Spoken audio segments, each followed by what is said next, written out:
नमस्कार, ये आकाशवाणी पटना है। अब आप अभिषेक दास से प्रादेशिक समाचार सुनिए। पहले मुख्य समाचार। बिहार सशस्त्र बल पुलिस विधेयक के विरोध में राजद, कांग्रेस और सीपीआई माले समेत विपक्षी दल के विधायकों ने सदन में तोड़फोड़ और जमकर हंगामा किया। सुरक्षा बलों और विपक्षी दल के विधायकों के बीच हाथापाई में विरोधी दल के कई सदस्य घायल, सुरक्षा कर्मियों को भी चोटें आईं। विधानसभा अध्यक्ष विजय कुमार सिन्हा ने विपक्षी दलों के व्यवहार की कड़ी निंदा करते हुए कहा कि वे सदन में चर्चा के दौरान भी अपनी बात रख सकते थे। और केंद्र सरकार ने 1 अप्रैल से 45 वर्ष की आयु से ऊपर के सभी लोगों के लिए कोविड टीकाकरण शुरू करने का फैसला किया। बुलेटिन की शुरुआत इस संकल्प के साथ। कोविड-19 महामारी के खिलाफ देश एकजुट होकर लड़ रहा है। आप भी हमारे साथ सुरक्षा और बचाव के 3 आसान एहतियाती उपायों का संकल्प लें। कोविड-19 से बचाव और सुरक्षित रहने के 3 उपाय। मास्क लगाएं, 2 गज दूरी है जरूरी, सुरक्षित दूरी रखें, हाथ और मुंह साफ रखें। अब समाचार विस्तार से। बिहार सशस्त्र बल पुलिस विधेयक और राजद के विधानसभा मार्च पर लाठीचार्ज के विरोध में आज विधानसभा के भीतर और बाहर जमकर हंगामा हुआ। हंगामे के कारण सदन की कार्यवाही 5 बार स्थगित की गई। उग्र नोकझोंक का सिलसिला तब शुरू हुआ जब हंगामे के बीच प्रभारी मंत्री विजेंद्र प्रसाद यादव ने विधेयक सदन में पेश किया। इस पर चर्चा भी नहीं हो सकी।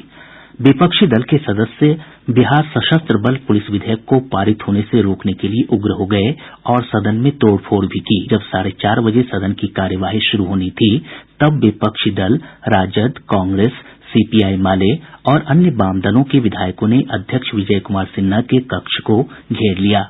विधायकों को वहां से हटाने के लिए विधानसभा के सुरक्षा कर्मियों को बुलाया गया। नारेबाजी कर रहे विपक्षी दल के विधायकों ने अध्यक्ष के कक्ष के सामने से हटने से इनकार कर दिया। बाद में विधायकों को बलपूर्वक वहां से हटाने के लिए भारी संख्या में पुलिस बल को बुलाया गया। मौके पर पटना के जिलाधिकारी और वरीय पुलिस अधीक्षक भी पहुंचे। इस दौरान पुलिस और विपक्षी विधायकों के बीच हिंसक झड़प हो गयी। इस घटनाक्रम में विधानसभा कर्मियों और कई विधायकों को चोट भी आई।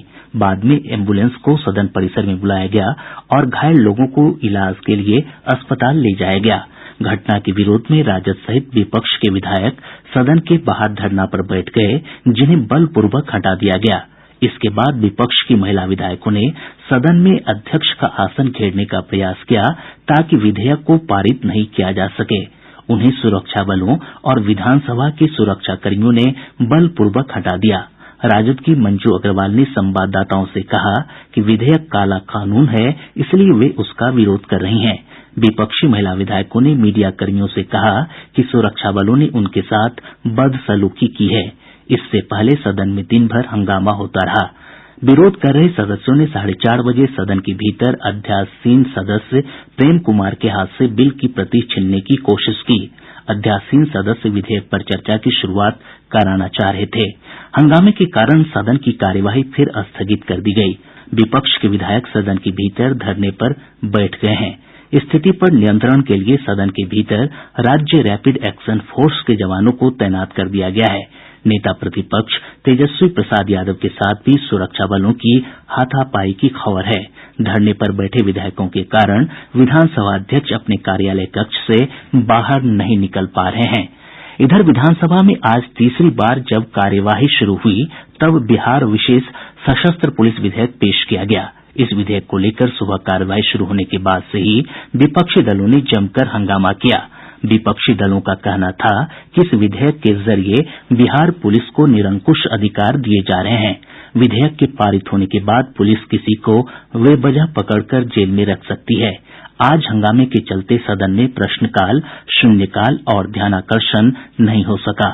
आज सुबह सदन की कार्यवाही शुरू होते ही विपक्षी दल राजद, कांग्रेस, सीपीआई माले और अन्य वाम दलों के सदस्य अपनी अपनी सीटों पर खड़े होकर विधेयक के विरोध में नारेबाजी करने लगे। सभाध्यक्ष ने शोरगुल कर रहे विपक्षी सदस्यों से उचित समय पर इस मुद्दे को उठाने और प्रश्नोत्तर काल की कार्यवाही चलने देने का आग्रह किया। सभाध्यक्ष के बार बार अनुरोध के बावजूद विपक्षी सदस्य हंगामा करते रहे और सदन के बीचों बीच आ गए।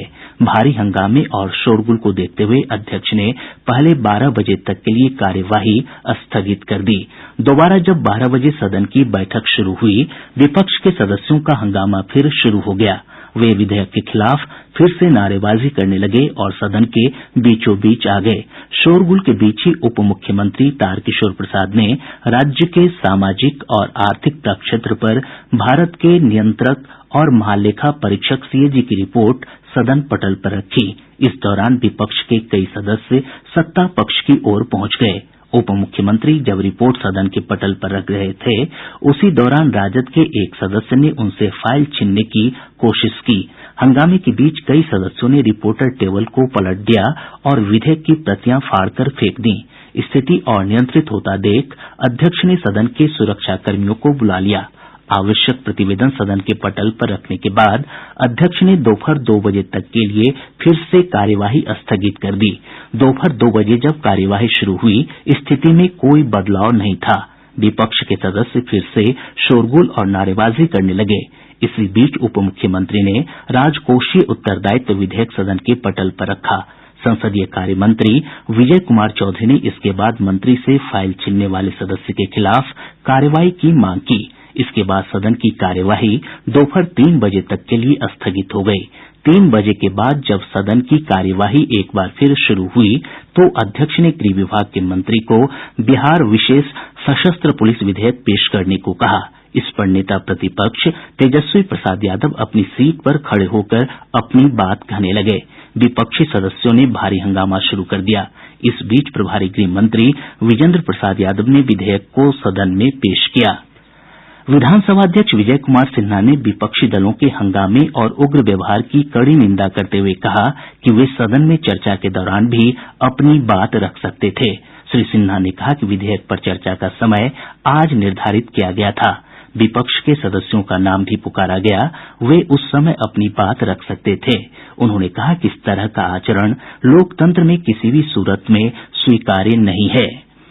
उप मुख्यमंत्री तारकिशोर प्रसाद ने कहा है कि विधानसभा को लोकतंत्र का मंदिर कहा जाता है, जिसकी प्रतिष्ठा को आज राष्ट्रीय जनता दल के विधायकों ने तार तार कर दिया। विपक्षी सदस्यों की करतूतों ने एक बार फिर यह साबित कर दिया है कि उन्हें स्वच्छ राजनीति में कोई विश्वास नहीं है।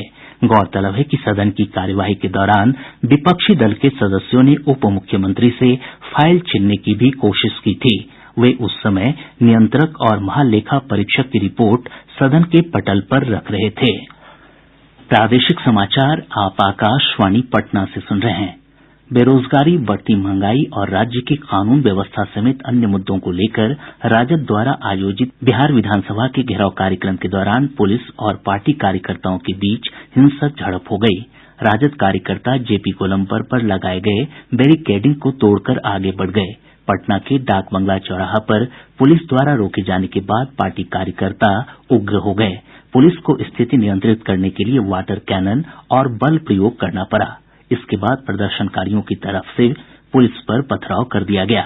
इस घटना में राजद के कई कार्यकर्ता और पुलिस के जवान घायल हो गये। कई पत्रकारों को भी चोटें आई हैं। बाद में राजद के तेजस्वी प्रसाद यादव और तेज प्रताप यादव समेत कई नेताओं को हिरासत में लिया गया। विधानसभा मार्च और हिंसा के कारण पटना की कई रूटों पर यातायात घंटों तक बाधित रहा। इसके चलते लोगों को परेशानियों का सामना करना पड़ा। बिहार विधानसभा के उपाध्यक्ष पद के लिए आज जदयू के महेश्वर हजारी ने अपना पर्चा दाखिल किया।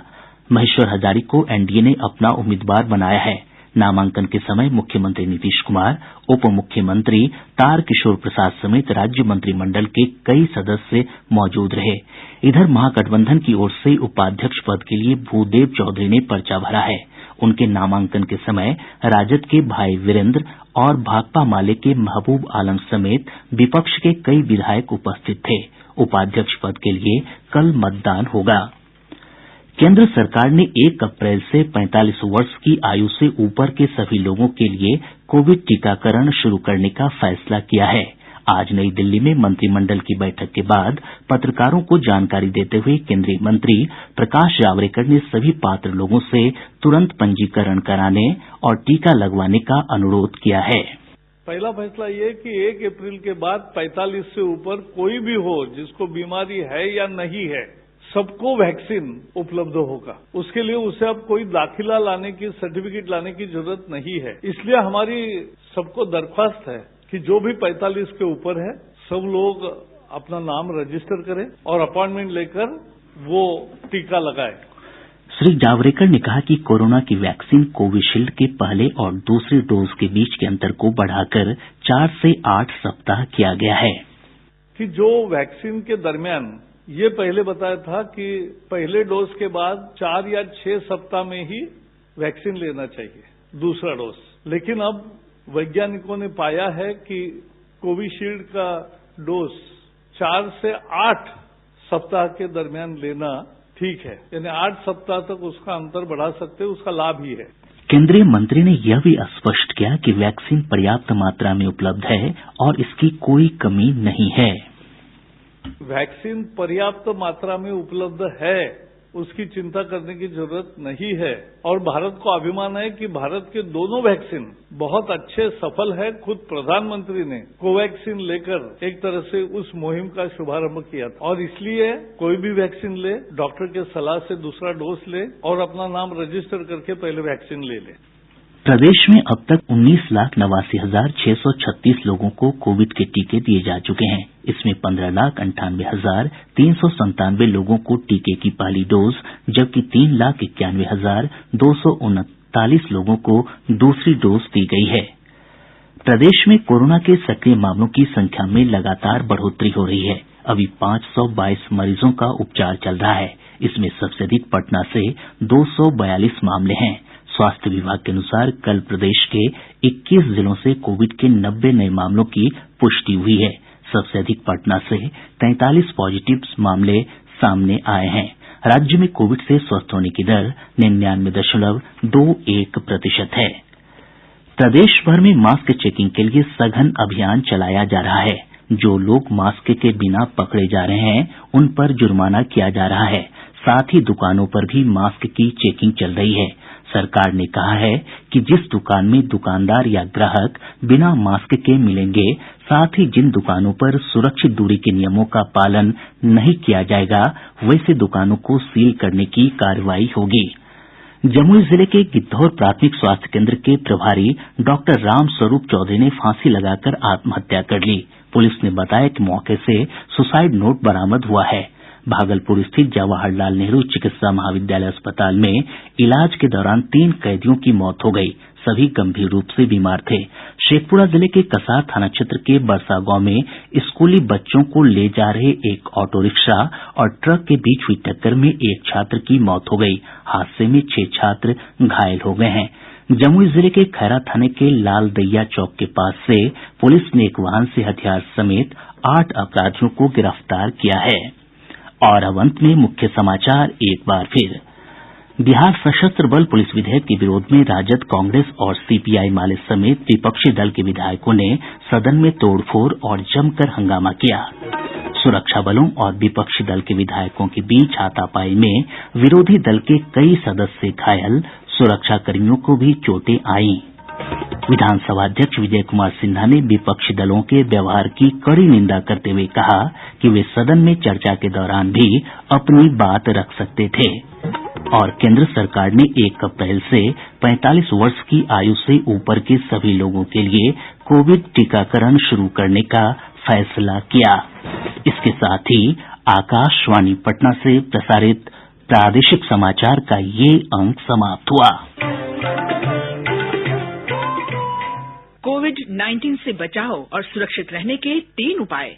मास्क लगाएं, 2 गज दूरी है जरूरी, सुरक्षित दूरी रखें, हाथ और मुंह साफ रखें।